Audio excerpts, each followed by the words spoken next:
If you look at the cause of myocardial infarction at the population level, you might be surprised to find out that in the majority of cases you cannot identify any predominant risk factor that could justify the occurrence of this myocardial infarction. In many cases, there are very modest, moderate change in the lifestyle, in the cardiovascular risk factor profile that you cannot treat with drugs. And therefore, the only way, if we want to achieve a substantial reduction of cases of cardiovascular disease, is to address the general population, trying to implement measures to improve our lifestyle in relation to diet, physical activity, smoking, and so on and so forth. You see, I think that the most important change that will be required, particularly for people living in the Western world, is to move a little bit more towards food from vegetable origin, trying to reduce the amount of food from animal sources. This will be the simplest and easiest way to try to achieve a type of diet would be useful for cardiovascular disease prevention. I'm not saying that we must become vegetarians.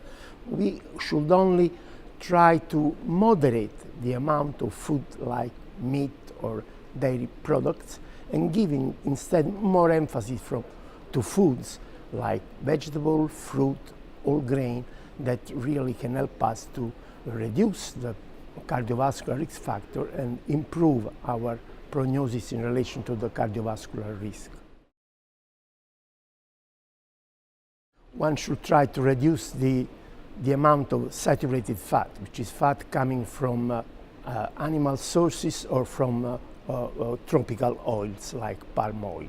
So utilize as a condiment preferentially vegetables oil, to use meat which is lean or also poultry without skin, prefer to have instead foods of vegetable origin like vegetable, fruit, whole grain. It will be also important to limit the amount of sugar in our diet.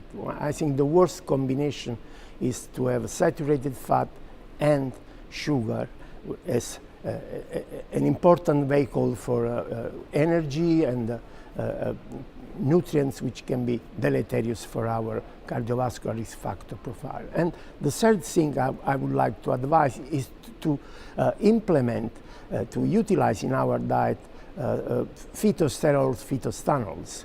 It's a very simple way to, without major modification in our everyday life, to reduce plasma cholesterol level, because these phytosterols compete with cholesterol and limit therefore the absorption of cholesterol, and by doing so they can reduce by 8–10% LDL cholesterol levels.